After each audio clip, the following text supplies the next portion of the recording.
want that one in the background?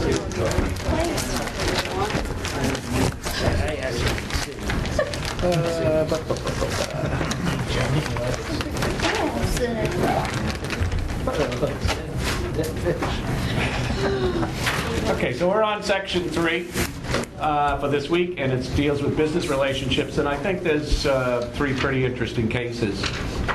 Burger King's Anthony Piedmore and Zapata. Also, we've got Rule 4 on the docket, so I want to talk a little bit about that first, because that's the rule that really starts the rest of the process of civil litigation in motion. After you enter your complaint, usually, if you're not seeking an immediate temporary restraining order or preliminary injunction, you're going to serve the standard summons that you'll obtain from the court on the defendant or defendants. While I say that if you're not seeking a TRO, preliminary injunction, immediately, you get a summons, because if you were seeking a temporary restraining order or a preliminary injunction quickly, then you would get what we call a short order of notice.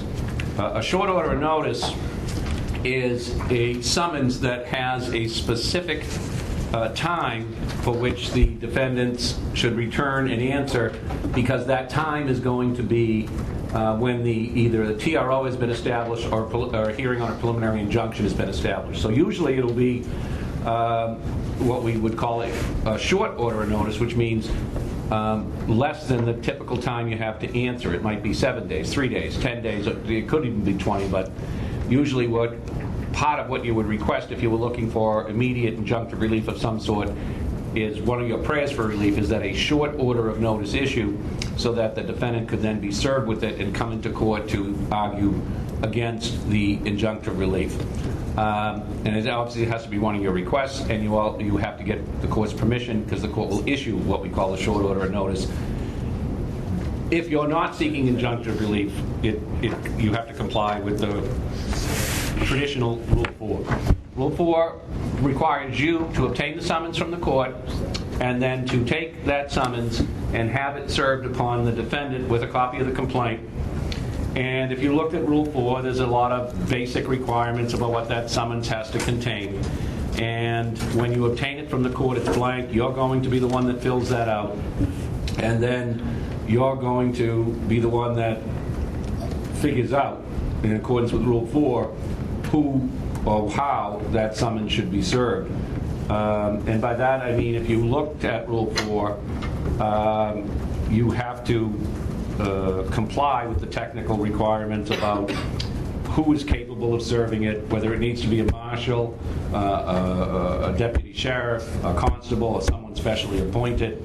There are also waiving of service provisions, but the problem with that oftentimes is that if you know they have counsel and they've agreed to waive it, you want to make sure that they're agreeing to return that summons somewhat quickly to you, because otherwise you're just simply waiting on them to respond, and all of the time limits really are established for all intents and purposes once the defendant has been served. So once they're served with the summons, they have 21 days to file a response to that complaint, and that's why sometimes you want to get them served as quickly as possible, because that's going to start the process. If you looked at the contents of Rule 4, it talks about how you serve an individual, how you serve an incompetent person, how you serve a corporation, and there are different requirements depending on the type of legal entity that you're looking at serving. So you want to be familiar with Rule 4 and want to understand who it is that's capable of serving it, and where they're capable of serving it as well. Oftentimes, if we're in federal court, we may use a marshal, we may use certified mail, we may use even the state long-arm statute, which is permissible. But the process has to be complied with, because at the end of the day, however you have that summons served, the summons has to be returned to the court so that the court can actually see that the defendant has received the proper notice. And it is generally a pretty basic requirement and pretty easy to comply with, but you will have cases where if you don't make sure your I's are dotted and your T's are crossed, you're going to have problems effectuating service. And as it says under the rule on time limit for service, if the defendant is not served within 120 days after the complaint is filed, the court, on motion or on its own after notice, must dismiss the action without prejudice. So there are some time limits for you to get this job done. And more often than not, it's a relatively straightforward process. But the big key is that this will start then the defendant's requirement to file some form of responsive pleading, either motions to dismiss, answers, counterclaims, and the like. And then also that will establish the time limits for when we will be having a pretrial conference, when discovery will begin, and when discovery is going to close. It all starts really not just from the entry of the complaint, which is important, but then the defendant has to be served timely to really start to move it. And you've got to comply with Rule 4, and it's not something to obsess about, but it is something to recognize, is that depending on the entity you are serving, there are different means for how you have to provide them that due process. We tend to think that service always has to be made in hand to whoever it is that's being served, and that just simply is not the case under Rule 4. The fact is that it's supposed to be notice that would provide them an understanding of what the claim, of what they're being sued for in the complaint, and what they have to do in response, and that would be in the summons. Notice reasonably calculated to apprise them as to what's going on. It doesn't, oftentimes it doesn't, very few cases require in-hand service as a means of providing that notice under Rule 4. So Rule 4 is one of the rules that, from practice, if we're doing civil litigation, you have to make sure that you do it right. I also think there's a flip side of this. If, for whatever reason, you don't serve process properly under Rule 4, and the defendant then decides to contest it, to me, and it happens on occasion, not that you want it to happen and not that you want the problem, but oftentimes if Rule 4 is designed to provide them notice, and it is, the fact that they're there, the fact that they've answered, the fact that they're present in court, even if they've got some technical deficiency on the service, A, it's readily curable by just serving another summons, and B, oftentimes I've found that the court really isn't interested in your, they served his wife instead of serving him in hand. Well, he's got it, right? I mean, at the end of the day, you got the summons, you got the complaint, you're here, let's get to the meat of it. And I would caution you sometimes as new litigators being hyper-technical about compliance. Not that you're not within your rights, but at the same point, sometimes it can make you look petty and small and sort of getting your eye off the target, which the big picture is, well, do we have a meritorious defense? With that said, if we have technical defenses, they should be raised, and you shouldn't feel like you shouldn't be able to do it, but I'd just caution you that it doesn't always rest well with the court when you're in there saying, we never got proper service, but you and your client and everyone's there. So be careful with being hyper-technical about your defenses, because I've found service of process really isn't one, if the actual notice is received, they really care significantly about your technical defenses, when the question is, what are we going to do about it, or are there other more significant defenses that you have? We're in the wrong court. We're in the wrong venue. There's no personal jurisdiction. Those are much more significant and effective defenses than served my wife instead of me. Says he served an agent in charge of the business. It was only the receptionist. Frankly, that's oftentimes precisely the way corporations and business entities are served. Whoever's sitting at that front desk when the sheriff or marshal comes in, they are the agent in charge of business. We all know they're not the agent in charge of business, but that's the way they've been described, and the summons on its face says that service has been proper. So just be careful about that, because I think that raises issues, and I think sometimes law students leave and remember some of these things and tend to be overly technical, where the court is really at some point looking at merits and more important issues than just simply, I think there's a technical minor deficiency on the manner in which process was served. Questions on Rule 4? Service of process can cost you anywhere from $25, depends on, it might cost you over $100, depending on whether you need in-hand service, how often we have to go back. In the order of things, it's a relatively modest cost. And then if you do get the injunction, obviously, the injunction has to be served on the defendant as well by someone capable of providing that service. Again, sheriff, marshal, constable, and the like.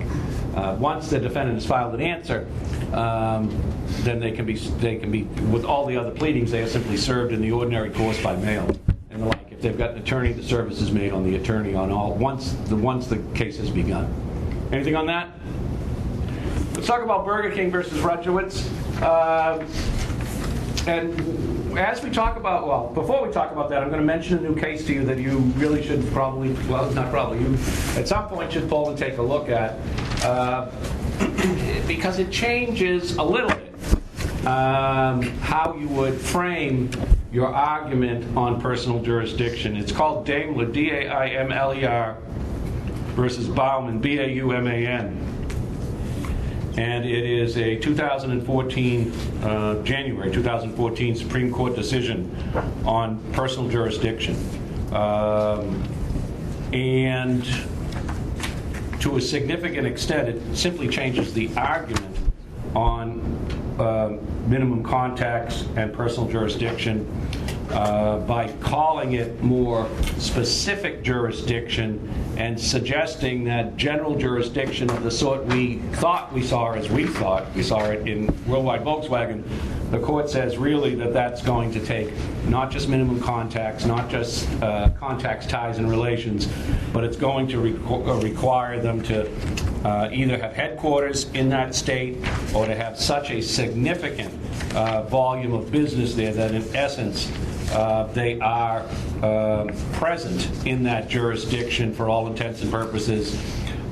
So what the court is saying in Daimler, when you look at it, is that general jurisdiction is really, really narrow after Daimler.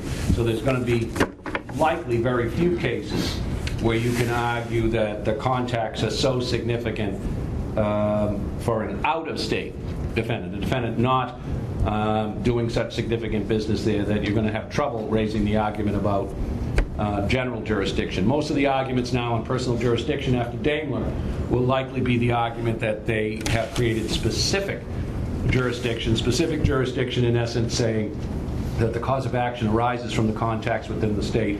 And we've always thought, it's still true after Daimler as well, you need less to establish minimum contacts to bring that defendant in that jurisdiction when the cause of action arises from the contacts within a state.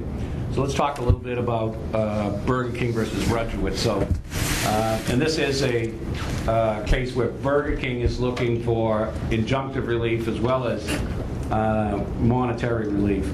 But the biggest thing they want to do is stop these guys from using their intellectual property. And it starts us off here with this, the notion that the state of Florida's long-arm statute extends jurisdiction to any person who breaches a contract in the state by failing to perform acts required by the contract to be performed in this state, so long as the cause of action arises from the alleged contractual breach. Not an uncommon long-arm statute. We use long-arm statutes to provide notice to absent defendants, defendants not physically present in that forum. But a long-arm statute, in order to be constitutionally permissible, must comply with minimum contacts. The standard set down in International Shoe and clarified in Daimler, D-A-I-M-L-E-R. So let's talk a little bit about this case. We've got Burger King suing these two individuals who operated a franchise in Michigan to sell burgers in Michigan to Michigan residents and those who might be traveling through the state of Michigan. It was supposed to be a 20-year relationship. That was the franchise, at least the contract initially. They paid their fees. They got some training from Burger King. They bought lots of equipment from Burger King, but the deal at some point wasn't as the parties thought. Franchise agreements oftentimes are not. And then at the end of the day, Burger King terminated the franchise and wants to bring the two folks from Michigan down to Florida. Rudgewitz, a Michigan resident, he's a partner in a Detroit accounting firm, and McShara was the manager of the restaurant in Miami as well.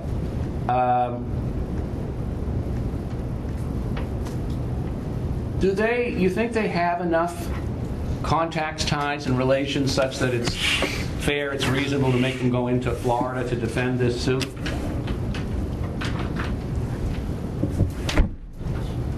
The court thought so anyway. The court did But that. I mean, it seemed like it was a bit harsh, but I think that's the way franchise agreements are. A lot of them are take it or leave it, especially for bigger companies like Burger King. You know, there's probably very little negotiation to be had unless you're very experienced and you've run multiple franchises. Then you might have a little bit of leeway to negotiate. But I think in this case, they didn't get legal advice prior to. Well, I wonder, and I think that's right, Neil. You know, a lot of times these franchise agreements may be yay thick, and I think that's correct. The likelihood of negotiating the terms of those agreements are relatively low. Part of it is the predictability for the franchisor is that, well, we know what all the agreements are the same.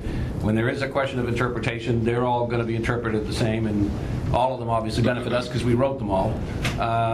So it almost is a take it or leave it. They had a choice of law provision in here, right? And choice of law simply means, though, that the law that will be employed was going to be Florida law. It wasn't a choice of venue provision, though, right? It didn't require that actions be filed in Florida, only that at the end of the day, the suits would be resolved using Florida law. What percentage of the contacts would you say really arose in Michigan as opposed to Florida? Contacts? Yeah. 98%. 98% in Michigan. No, I don't think so. Huh? I don't think so. Why? I mean, what do you mean, like the contacts of Burger King? No, we don't care about, when we're doing the analysis on personal jurisdiction, we don't care about the plaintiff's contacts, we look at the defendant's contacts within the given jurisdiction. So I'm just asking you, where do you think the bulk of, well, say, Rudgewitz and McShara's contacts are? Yeah, they did all the business at the, it said, like, they did deal with the local office, but they knew, like, they didn't have any, if there's any problems or anything, they had to call HQ down in Florida. But that was Burger King's choice, wasn't it? It wasn't their choice. I think that was a tactic on Burger King's part, that to create an additional contact in Florida, don't have them deal with the local office, forward them to us, and that will create more contacts. And forward the checks to us. Yes, in the event that litigation arises. So they can help, they can enforce part of the agreement to force them to make contact somewhere where That's what it seemed like. they might not have chosen to, but now have to. I mean, all the advertisements been on Michigan. Right. So, plus, I think when everything fell apart, I think that's when they went to Florida. Say, you got to deal with them. At that point, they kind of stepped away and said, okay, deal with Florida now. You know, in terms of getting them down to Florida. Because I mean, Burger King did want the contacts in Florida. That's where they're headquartered. That's where they could then, to have a greater extent, I think, control some of the litigation costs, obviously. It doesn't quite seem fair that they have to litigate in Florida to me. But is it within what we would say the standard of minimum contacts? They entered into a contract with a Florida company. They got their equipment from a Florida company. They had various exchanges with the Florida company. At some point, they breached that contract. Couldn't they reasonably anticipate that they would be brought back to court in Florida, brought to court in Florida, based on those contacts? Yeah, they also been trained in Florida. Well, one of them trained for a brief period of time. But what about his point that the overwhelming amount of contacts is not Florida by not even a close call? You think he said 98%, which is high. But still, 2% is still contacts. So even if he's right, Yeah. 2% could be a sufficient amount of contacts, even though the bulk of them tip absolutely the other way. It says in the case they communicated directly with Miami headquarters informing the contract. So when they were doing these contracts, like if you got a Verizon phone, you always go to the Verizon store down the street. I mean, you know you're dealing with Verizon wherever the hell. Well, when you go to Verizon the store, what if you do it by phone or online? Well, right, then you don't know where they are. But I mean, if you're dealing with the store down the street, it's okay, well, I use the phone company down the street, but it's still Verizon. If you have to call them, like you said, online on the phone, so you know there's a, you know. So even though you're dealing with Verizon at the Loop here over in Methuen, when they tell you, oh, geez, yeah, I'm sorry, you know, you were actually dealing with us down in Florida all that time. Yeah. So now you're going to Florida, and that seems... And they even had dealings with them. You know what I mean? At first. Yeah, see, to me, their situation is a little more significant than the one you described on your phone. Right? If I go to the Loop and I order my phone there and I pick it out there and they give it to me there and then I enter into contract there, you really saying I got to go to Florida on that deal later down the road because that's where they process my payments? That doesn't. I mean, that doesn't. Even if there's a Florida choice of law provision, not a venue, choice of law provision. That I created contacts in Florida based on that. The court held that the choice of law provision was a contact, right? They did. Yeah. They right. And that to me is unfair about this as well. Is if you want it to be a choice of forum provision, call it that, and then we can just say, oh, listen, you agreed to it. You shouldn't have agreed to it, but you did. But to say it's a contact, which arguably it is, seems a little unfair to use that then to force them to have to go down to Florida. Go ahead. But even after the ruling, I think it was good with the Stevens dissent there, where it basically said Burger King had the bargaining power. They essentially had, and he called it unfair. He called the actual ruling unfair as in the dissent. Well, there is some level of unfairness making the two small franchisees who are losing their business now have to wage a very expensive fight away from their home turf. I mean, this is they're going to cave here. One of them caved relatively quickly. The other's going to cave shortly after that. But the language in a lot of the cases on personal jurisdiction is that did they have sufficient contacts that they could reasonably anticipate being hailed into court in Florida? What about the quality of the contacts? Like, What about, agree, go ahead. There might not have been a lot of contacts in Florida, but all the major dealings were all done in Florida with those people. What about that? Quality and nature of the contacts is another phrase we see when they start to deal with issues of personal jurisdiction and sort of the fairness issue about whether you have to go down there to defend. Quality and nature, where that's where they really negotiated the whatever terms they could negotiate of the contract. That's where one of them was there for training for, I think, about 6 weeks or so. That's where they purchased the equipment for the restaurant, and that's where they sent all of their payments. Those are not, go ahead, Erin, those aren't insignificant either. The piece that confused me, and I saw what they were coming from, was when they said they enjoyed the benefits and protection of the state of Florida. Does anyone want to interpret that for the court? Maybe Florida They had a laws problem were with beneficial to the business over Michigan laws. Well, I think they're simply saying you chose Florida law as the terms of the agreement, therefore, whatever benefits and protections you get. Conversely, you take the burdens that go with Florida. Now, I'm not even sure they were saying, my guess is, by the way, Florida law is not as beneficial. I assume that what does Florida benefit over Michigan? It doesn't. What they're saying is, well, you chose to take whatever benefits of Florida law there were. Now you take the burdens that come with them. I'm not sure. I don't believe they did any analysis that Florida law was better. I think they're just saying... Burger King is there because it's beneficial for them. Right, yeah, and if it wasn't, they would be picking a different state. That's why you pick choice of law. Well, partly why you may pick choice of law is because it's your home law, it's where your lawyers are, and it makes it easier to then have... You know how it will be interpreted because you're familiar with it. By the way, when you guys do... make some of these analysis of franchise contracts, and your clients will come in with them. what happens when you do have a choice of law provision in there? You got to look up and see what the law is and how it benefits your client or how it exposes your client? Yeah, right? I think so. I mean, if you are going to, they're going to give you the agreement. And this is a real problem if you think about it. So how much do I charge for a yay thick agreement that I really, at least initially, don't know squat about? Right? Because and we're going to see this in other cases. We're going to see it soon in other cases. This agreement has a pretty good chance of going bad. Franchise relationships, Subway, there's a lot of them. They're very litigious companies that you're either going to do it their way or you're going to be out of business. And then people have lost maybe everything they have. And my guess is they are likely to come back to you and say, why didn't you give me better advice? Why didn't you change these provisions? Why is it Michigan law? Frankly, the first thing I would ask is, why the hell am I having to go to Florida if there was a Florida venue provision in there? Because logically, that's the one I generally want that changed. If I can only have one of the two, I want that changed. And I'll give you the choice of law. Because again, just logically, it is easier to fight on your home turf than somewhere else. It's kind of surprising that they didn't have a venue clause in. Yeah, I agree. I don't know why they didn't, because here's the only argument I've ever thought about when they did. If it was there, they might have objected and said, no, we're not going to do that.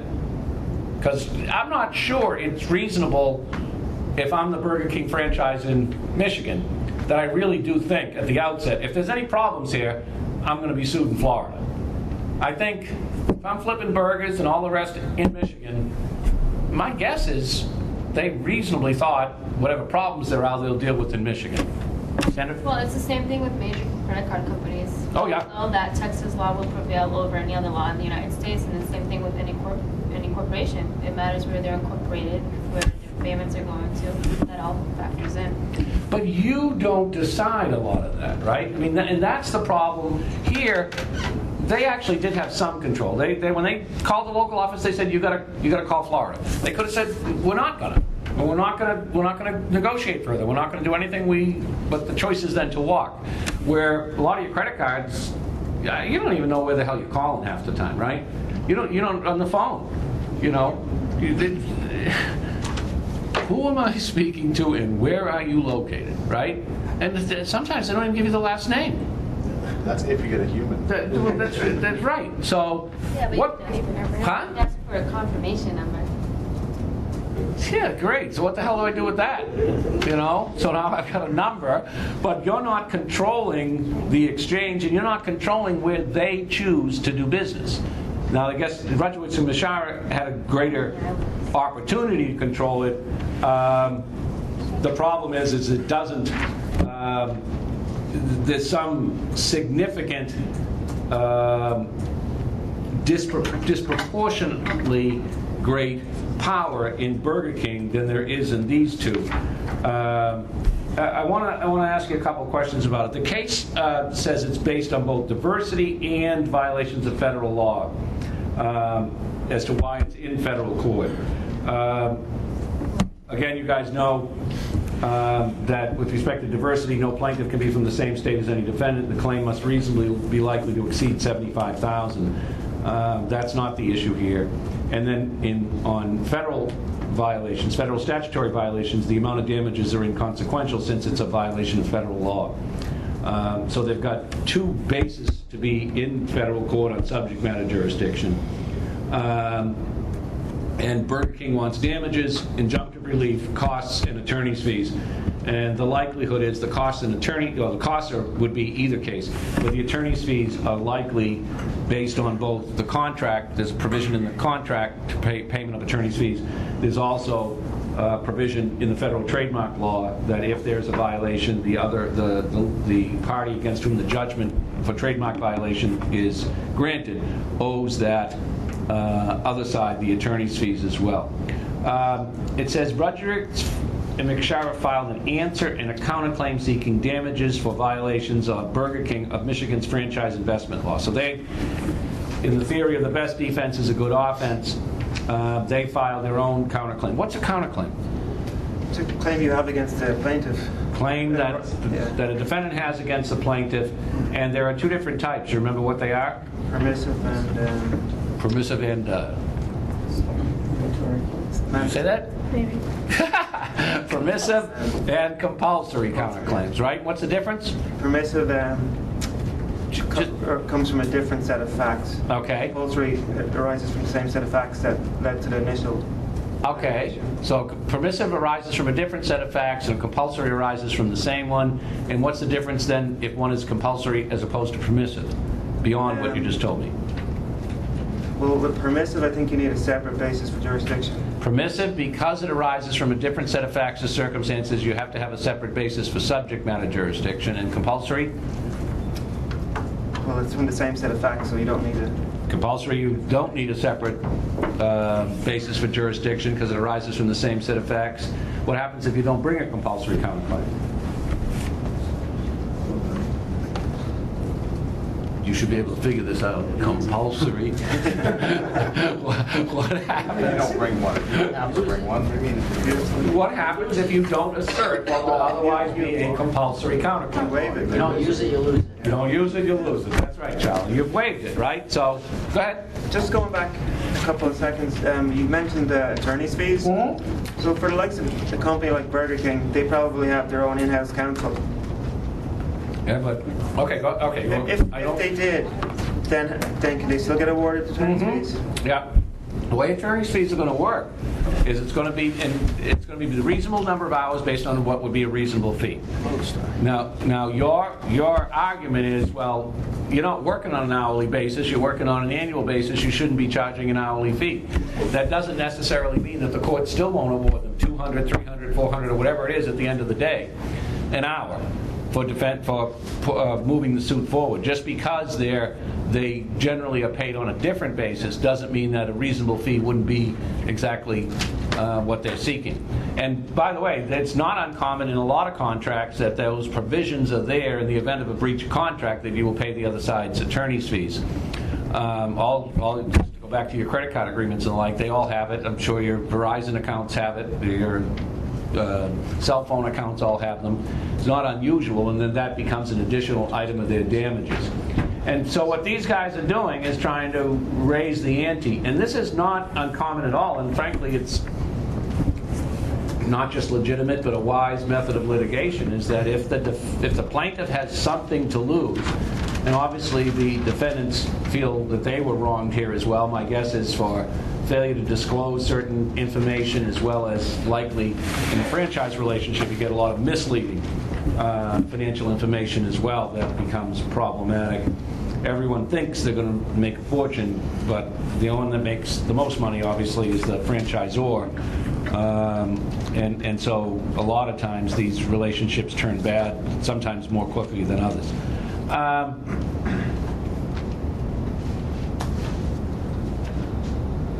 If they had this suit, could they have been the ones to sue first in Michigan, and could Burger King have had to defend there? Yeah. Why? Well, Burger King has contacts everywhere. Right? Well, they certainly would have contacts in this case, at least in Michigan, right? If Rudgewitz and McShire created contacts in Florida, why couldn't Burger King have created some level of contact sufficient to bring them within the court's jurisdiction in Michigan as well? Go ahead, Matt. Well, if they register as like in Massachusetts, I think you have to register as a foreign corporation, so you're submitting, aren't you, to jurisdiction? You're supposed to register as a foreign corporation doing business, but oftentimes they do not. If you're in fact doing business, the argument for a lot of these companies is we're not really doing business. Here they would at least in some ways argue, no, we do business in Florida. But you're right, they should be registered as a foreign corporation doing business in the state, and then what they're required to do when they do that is also appoint a resident agent for service of process. So you solve some of these service of process issues as well. But many corporations that are in fact foreign corporations, foreign meaning a different state, are in fact doing business in states and they don't register, they don't want to pay the annual fee, they don't want to register, they don't want to appoint a resident agent, they would prefer to have that argument and fight it out later on that they weren't doing business there. It solves a lot of problems, as Matt points out, if in fact they've done that, but a lot of times they haven't. I'd be interested in seeing how many states Burger King is actually registered as a foreign corporation to do doing business in the state. I can almost guarantee you it's significantly less than the number they're actually doing business. The court has a trial, so they could have sued there. Would you have done that? Well, if they thought that they had a claim against Burger King, they should have. Strike first. Yeah, because they would have had home court advantage. So what's all this would try to settle? It'd be nice, you know? Mediation, conciliation. Kumbaya, let's... Well, maybe they should have thought of that because... Well, but they should have thought of what? Going in first? Well, yeah, but then maybe settling even because they're the smaller party in this case. Well, I mean, would you do that? File suit first? But they were too busy trying to keep their Burger King open. Well, but you got to be realistic here, and this actually becomes a significant consideration when you're dealing with more than one state. How do I defend a suit in California? Well, from a cost standpoint. So I have to go get another attorney out there as local counsel, and then am I going to trust them to be able to do all this, or am I doing the work here? Am I going there for hearings? Am I going there for the depositions and discovery? I mean, it gets ridiculously expensive. And let's be honest, part of your decision, isn't it, at sometimes when you enter these suits, is to try and disadvantage the other side, to make it so that it's far too costly for them to continue to move forward, that it makes more sense to settle. I had this discussion with some lawyers yesterday in New York. It doesn't make any sense to suggest to me that 100 cents on the dollar is the fair settlement value. It's going to cost you $50,000 to $100,000 to defend to litigate the case. There's got to be a discount if we do something now as opposed to later. That's just economic sense. And then I've got to add to it. So I'm going to be running back and forth to New York, and that's okay. New York's an expensive city. I'm also may need local counsel. I'm going to have to be admitted pro hoc vice. That's cha-ching. It gets more expensive every time you start to look at it. So would you prefer to have that suit in Boston? Yeah. They would prefer to have it in New York. And the fact is that becomes a factor. We strike first. We're in Boston, not New York. So forget all this namby-pamby, mediation, conciliation, strike while the iron's hot, get to court before the other guy. Because that's the deal. When it's going bad, get off your ass and go. Well, if they had have gotten legal advice in the first place before they entered into this, the attorney may have said, if things go bad, get in there first. Go fast. Yeah, because otherwise you're going to Florida. Well, wouldn't that be logical, though?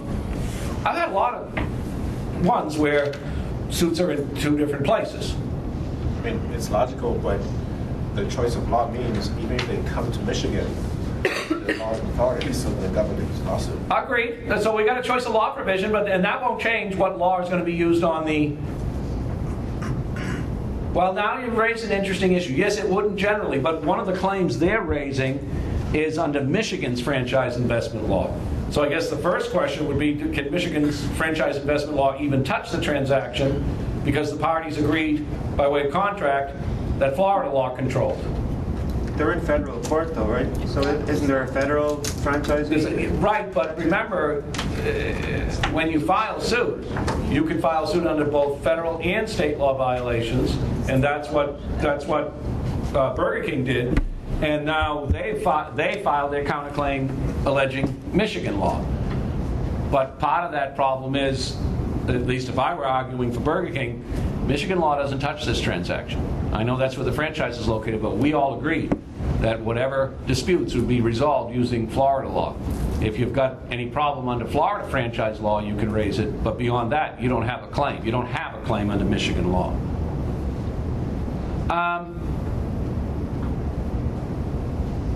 So it is a consideration as we start to think about representing clients that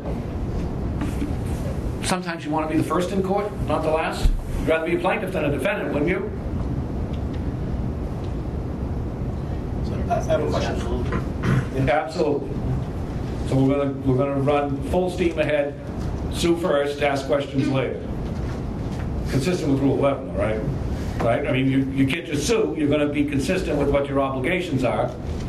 So if you sign a choice of law clause, you could not sue under, like, let's say there's a mass problem and you have choice of law in New Hampshire, you could not sue under mass claims? I represented a dentist who had signed an agreement, dentist here, who had signed, not a dentist actually, the doctor, who had signed an agreement here for certain software, very expensive software to run the practice and the like. And the provision said, one of the Carolina law.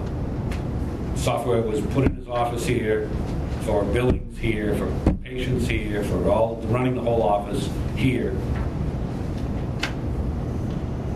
I want to use 93A, which hopefully you read the case, and if not, you want to read that case carefully, because 93A is heavily tested on the bar exam.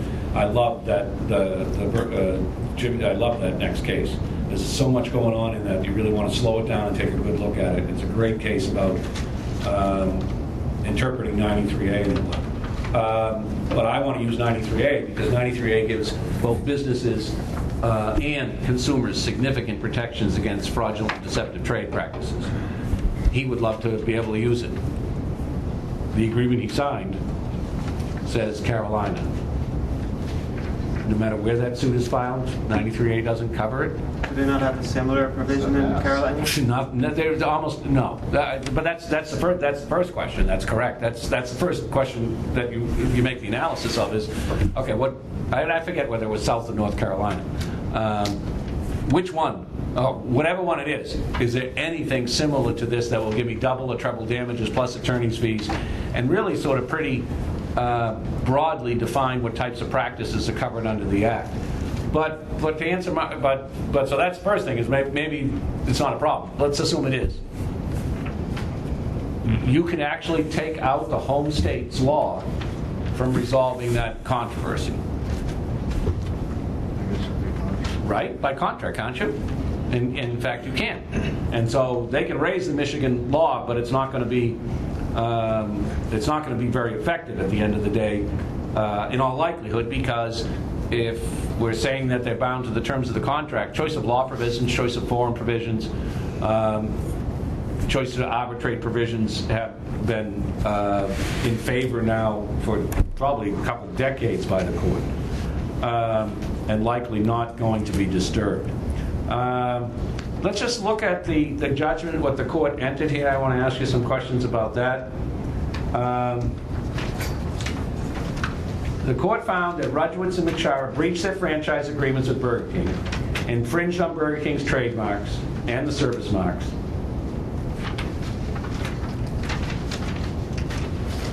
You guys know what a service mark is?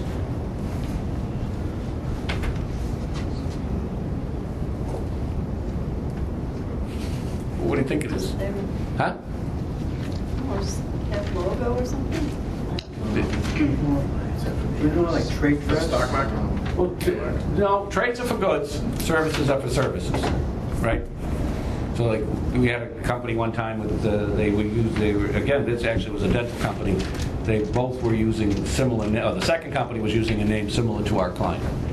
It's because they provide a service as opposed to a good. It's just called a service mark instead of a trademark. So it's another violation, similar intellectual property violation, but it's not for goods like a trademark would be. It's more for services.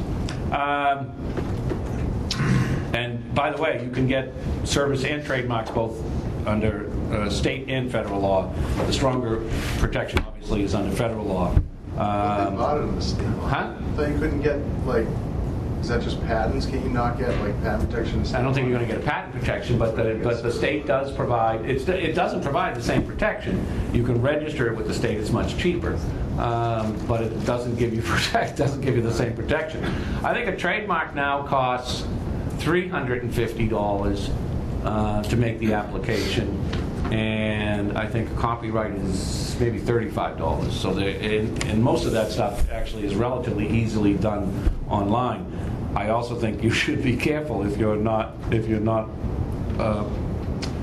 knowledgeable about doing it, sort of going off your area of expertise to try and do something for someone, because intellectual property is kind of a specialized area. It requires some level of knowledge about how to word it and the rest, so it's not as readily understandable as it sometimes looks like. Oftentimes, if someone has a trademark or intellectual property issue, I would refer it to an expert. Because oftentimes there's even questions about whether it's whatever you have is protectable. But at any rate, the court found against them jointly, separately, issued a $250,000 damages in contract, and then gave them an injunction to immediately close the Burger King restaurant 775 and to immediately give the keys and possession of said restaurant to Burger King. McShara didn't appeal the judgment. As you look in the footnote, Rudzowitz entered into a compromise with Burger King, waived his right to judgment,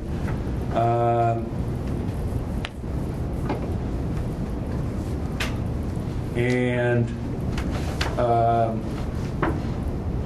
the majority of the panel, at least down below, concluded that jurisdiction under the circumstances would offend the fundamental fairness, which is the touchstone of due process. So there are some issues. I want to just direct your attention, though, because at the end of the day, they're going to have to go to Florida to defend the suit. And I want you to look at the language, and this is why it's here, because it starts with this whole notion of personal jurisdiction. I want you to look at the language on 472 and 473, because a lot of the cases listed here and the pieces from it in the original decision of the court are sort of the greatest hits about personal jurisdiction, when a defendant can be required to come in and defend in a forum. And it starts out on page 473 with listing International Shoe versus State of Washington, which was the seminal case in this area, and saying that you can't bring a defendant in to a forum with which he has established no meaningful contacts, ties, and relations. So what we're looking for are contacts, ties, and relations. And as the court goes on to say in that paragraph, they want to allow potential defendants to structure their primary conduct with some minimum assurance as to where their conduct will and won't render them liable to sue.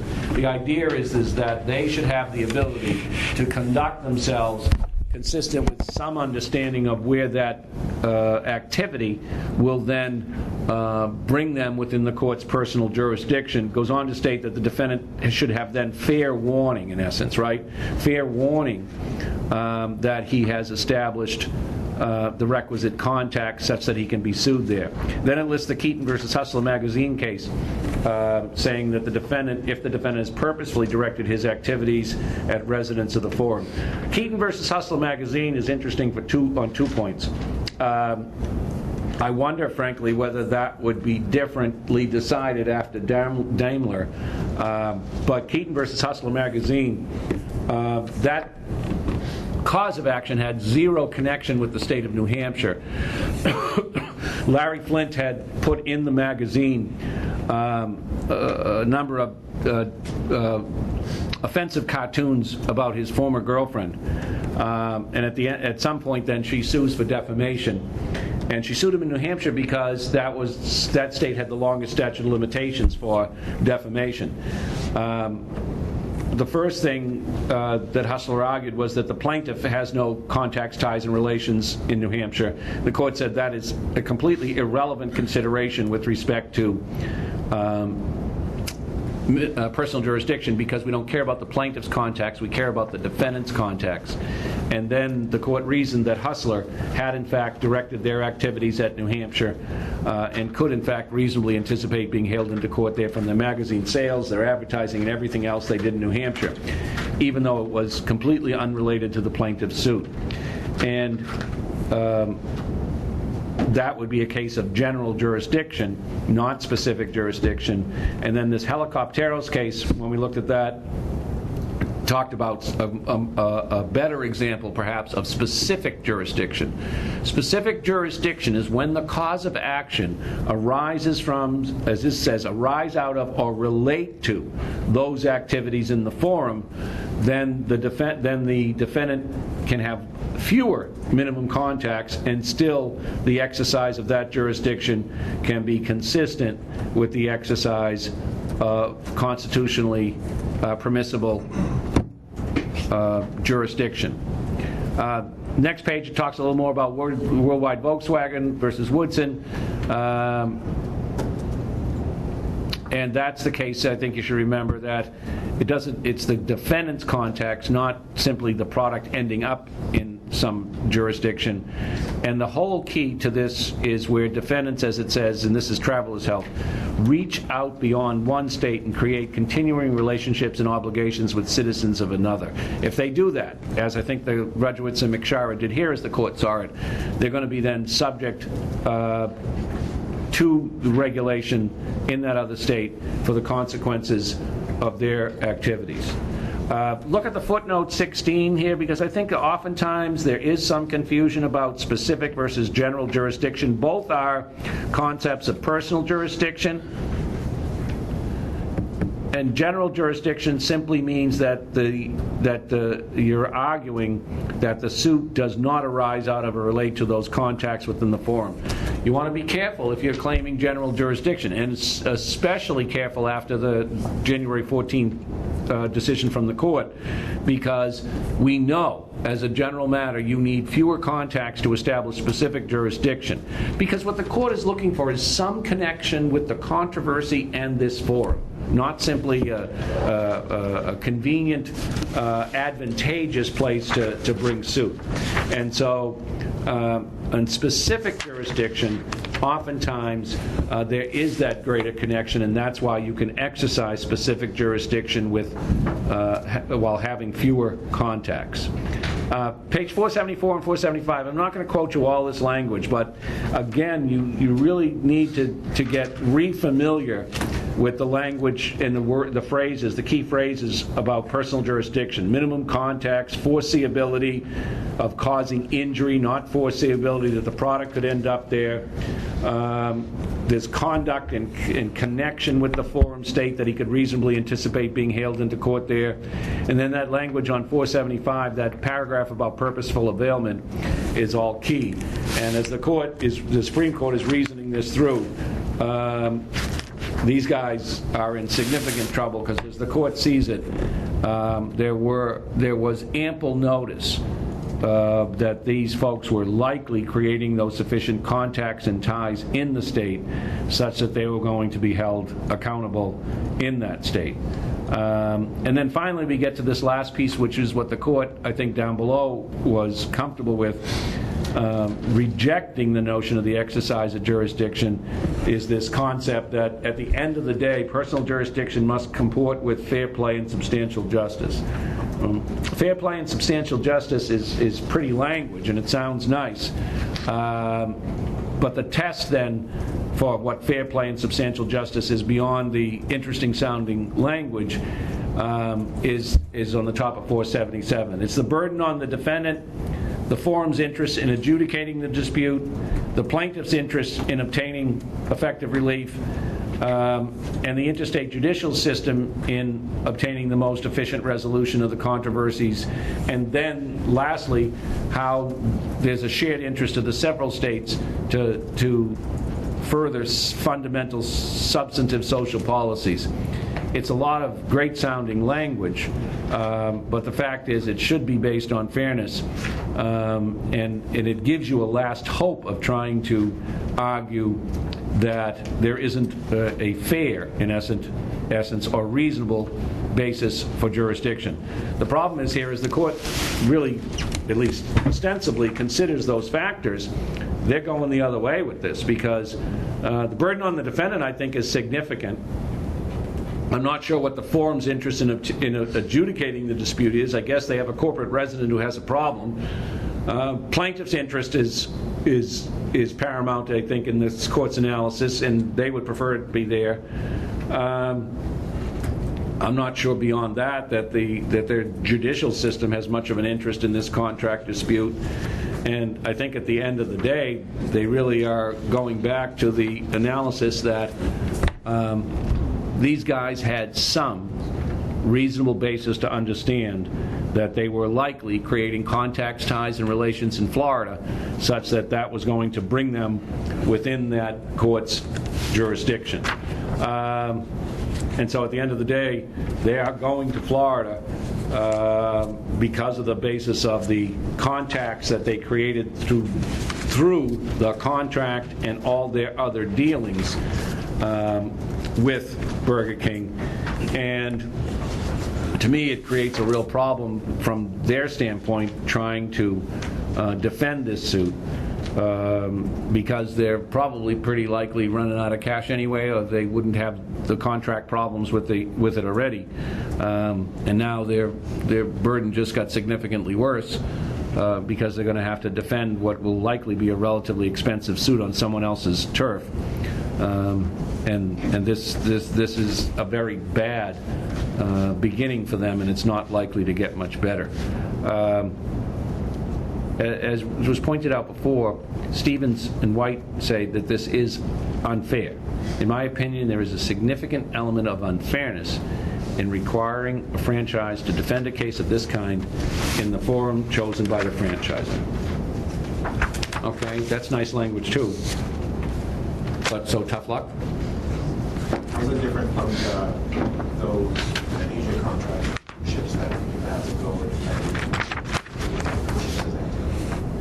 and and you have to go there anyway. yeah. And they're not even two business people, right? Here they at least were two business entities who voluntarily entered into an agreement. I would say the one difference, though, is that was a choice of forum clause, and so they had more knowledge that just agreeing to that clause in and of itself was likely bringing them within that court's jurisdiction. Here, I think the only reason that might not have been a forum clause is because if you saw it and you were their counsel, you would have discussed it further, wouldn't you? Not just discussed it, we would have tried to change it. Or listen, you better, if you saw it, well, A, you should have seen it. B, you should have explained to the client clearly what that meant, because it's a significant clause. Frankly, there's probably a bunch of significant clauses in that agreement that you better be able to understand and interpret or have a real heart-to-heart talk with your client about. But you've got this provision, and now you see it, it's a choice of venue provision. You better have explained to your client what that means, because it has increased significantly the cost of defending any suit. And my guess is the client might have said, well, let's see what we can do. Frankly, you have to see what you can do. I don't see how you don't, because you know you can't represent them down the road. You're not even licensed in that other state. So if you brought it to their attention, the idea, I think it's likely it would have been a source of negotiation. They might have said no, but maybe then these guys could have said, well, we're going to say no. We'll go talk to McDonald's, or we'll go talk to some other burger franchise. And I think the reason it's not there is they didn't want a red flag that you're coming to Florida if there's any issue. And to me, there is some level of unfairness about that. But life's unfair, isn't it? I mean, you guys told me before, fairness doesn't really matter. It's law. And on the law side, they're on the short end of this stick. Now, in these types of contracts, if the people from Michigan were to be sued, they're the ones getting sued, not necessarily Burger King. Say that if who gets sued? The Michigan people say Rudswitz and Mishara, someone in their restaurant fell, and they'd all be sued. so Burger King would be responsible also. You would sue them all. As a general matter, if you're the plaintiff and you've fallen that, I'm going to sue the Wyndham across the street, I'm going to sue whoever owns the land lease, the restaurant, the managing company of the hotel. And this, by the way, this is a significant problem, just so you can understand, you should understand. Can't they contract liability away, kind of, though? Like, Well, you can have agreements to indemnify each other, but that's fine for each other. That doesn't mean that I'm stuck with your indemnity agreements. The fact is, if we went over and looked at that hotel, what's it called now, the Wyndham? Okay. If we looked at that hotel, you would likely find someone owns the land, a different company owns the building, Another company manages the Wyndham, Mike Inc. A third company has the victuals license, which is the food license. Not third, I don't know, we're probably up to 4 already. And a fifth one has the liquor license. My guess is there are at least 5 corporations if we looked at, if you slipped and fell inside the restaurant over there, that there would be at least 5 corporations that likely should be parties to that suit. And the reason they should likely be parties to that suit is by the time that suit's resolved, you don't know who's going to be left standing with any money. And so the fact is, and you also don't know who's responsible for whatever it is that caused this injury. They're all going to be sued, and they all should be sued. I had one in one of the Florida hotels one time. It was one of the Disney hotels. There must have been 7 different corporations that had to be named before we were done, and none of them were Walt Disney World Inc. Of Orlando, Florida. It was all these little companies that no one ever heard about, but that they creating sort of a bulletproof plan. And frankly, I assume you would do that for your clients. And they're probably all registered or in different states to make it even more difficult, right? Well, but the likelihood is if they've got a liquor license, a victuals license, they've got to be registered here as well. But in the other cases, yeah, sure. Oh, there's going to be someone. Whoever owns the land is probably, and whoever runs it is probably not likely local. Go ahead. Do you think in this case, because it mentions like there was an economic downturn, do you think maybe like the judges sitting on this, like maybe, just saw like they didn't care, they didn't seek legal counsel, it's like, hey, it's Burger King, great investment, it says, like, you know what I mean, like, let's jump on this Burger King thing, you know what I mean, and that's why they were like, hey, you know what I mean, you just jumped in. Detroit's the only city I've ever been in where they're boarded up skyscrapers. Yeah. Really, the whole skyscraper, a few years ago, the skyscraper was boarded up. I think there's economic downturns, but see, to me, I'm on the other side of this one. I think these franchise agreements and the relationships are sold as a cure for everything, and they're going to help you make millions of dollars, and that's just not the way it works. I mean, I've reviewed agreements for clients, and they really are that thick. And at the end of the day, you feel a little funny because I can read it, I have to read it, I have to interpret it, and I have to tell you how bad it is. But this is one of those moments where you're the deal breaker, and that's not the first time that as a lawyer I've been called, so you're a deal breaker. Well, I'm not a deal breaker. I'm trying to tell you this is a bad deal. If things go great, you're great. If things go bad, you're dead. And you've got no protections here other than what federal or state law might provide to you. And we can try, and I will try to negotiate some of the more onerous provisions. But the fact is, the people that make the money in those relationships are not oftentimes, and I don't think we have it this week, but I think it's another week.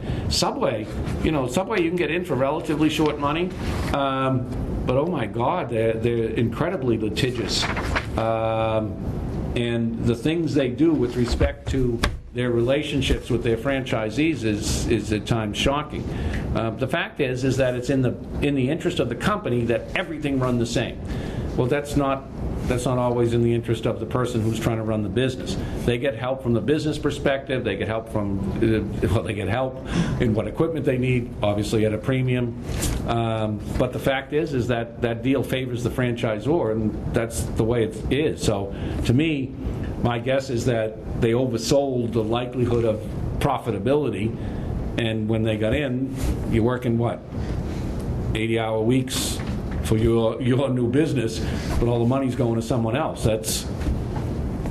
That my guess is that's the way this went down. Now, of course, I tend to favor the underdog anyway, but these agreements usually they don't benefit the franchisee, and oftentimes in some of the larger franchises like this, the upfront money is huge.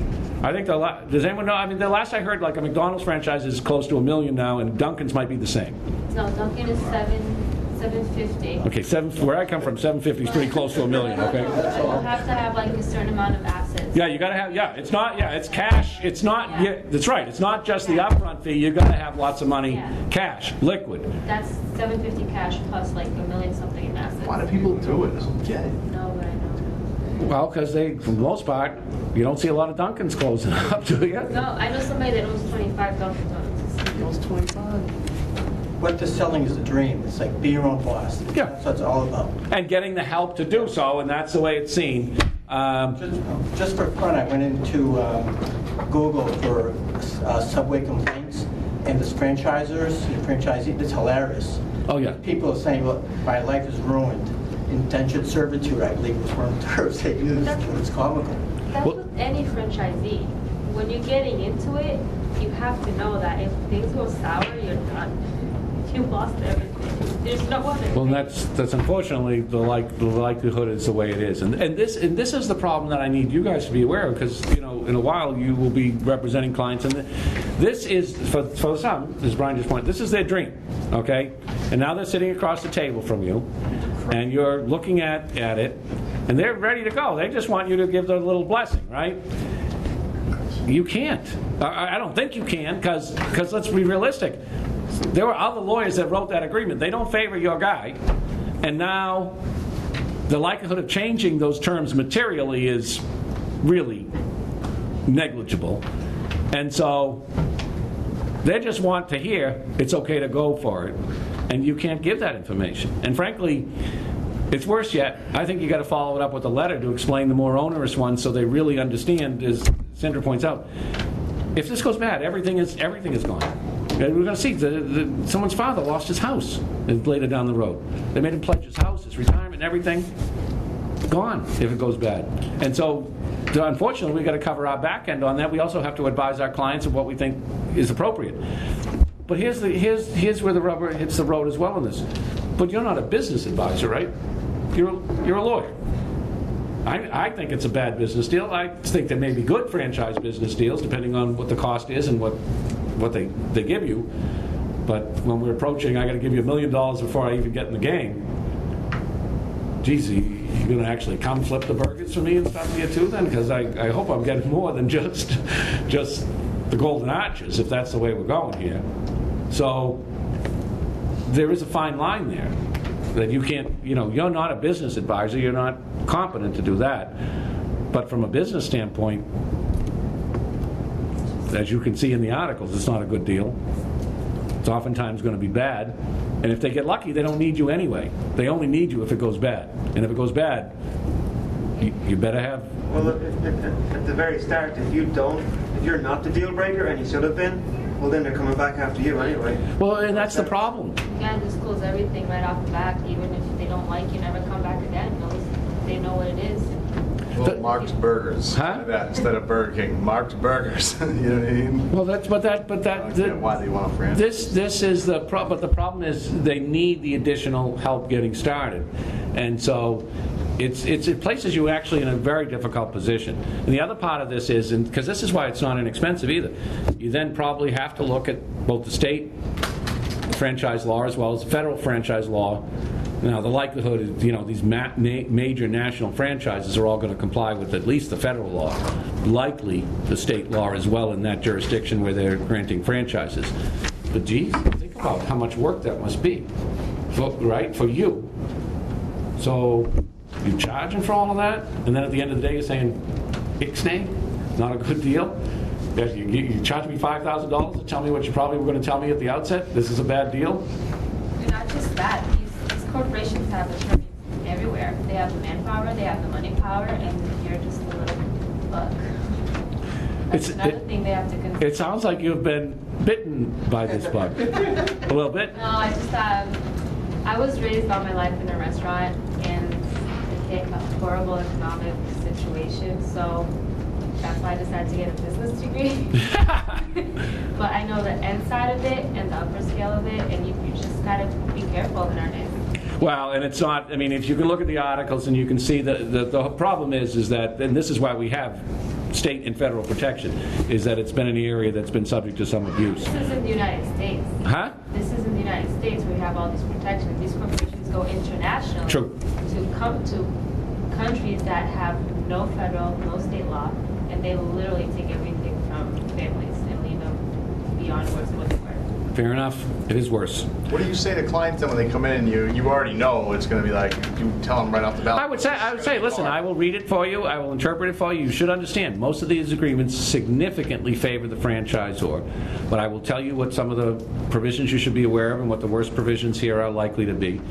But I will review it, and I will tell you what the legally, what the some of the more onerous provisions are that you should be aware of. And they're aware. But this is going to cost some. I mean, honest to God, they're oftentimes this thick. So It's a lot of work. it's going to take me at least 3 hours to read all that stuff, just to read it once, right? 3 hours. It depends on how big it is. That sounds like more than 3 hours worth of reading. Some of it even bigger. Yeah, no, agreed. So that's what I mean is that's an important conversation to have, and I think it's an important and important conversation to understand from the outset that oftentimes these agreements significantly favor the franchisor and they don't allow a lot of alteration, but you ought to be aware what you're entering into. And if they say no, then that's fine. Then that's, frankly, in many cases, that's better. Okay, you want to go, but this. I've told you it's bad. Because once you do start to look at it and charge for it, then don't you have an obligation to tell them everything that's in there that's bad? Well, that's a pretty long memo or conversation at some point, because there's a lot of bad. And at the minimum, you've got choice of law, choice of venue, and likely arbitration provisions in there. You have attorney's fees provisions on a breach. Go ahead. I was just gonna ask what are other clauses in there that are typically bad.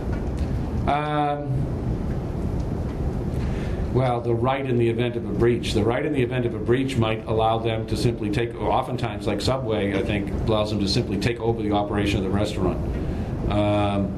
And I don't know whether you saw it. One of the Subways, they determine where your location is. You don't even get that call. I think you're also locked into buying all of your supplies. You absolutely are. You absolutely are. And that becomes a significant question about the fairness of that process and the pricing you're paying. But we're going to read that case. You're doing my cookies, you're going to buy my cookie dough. You're not going down to Demoulas and get the rolls there. And same thing for cups and straws and you name it. So you could probably go to BJ. You could go to BJ's and get a lot of this stuff for a lot less. That's a violation of the contract terms. They have the right to audit it at any time. They have the right to come in and check your books, check for cleanliness. They hold the rights. Listen, as you read this Anthony's Pier 4 case, I've got some significant questions. I hope you read it already, but if not, read it more carefully. If you did, read it more carefully. Because I really want to know to what extent you would be Anthony's lawyers here. What you would do for Anthony, what you do for the defendant, because there's a lot of stuff going on here. And I think it raises some significant issues, both with respect to 93A, the contract formation, what you would do on behalf of a client who obviously is very strong-willed and wants what he wants, and has the money to pay for it, which raises even more issues, right? He's giving you a blank check. He just wants you to do his bidding. So, well, that would be correct. If he's not happy at the end of the day with the way you did your job, don't expect that he won't turn on you as well. So, but we'll talk about that on Thursday, hopefully with no snowstorm.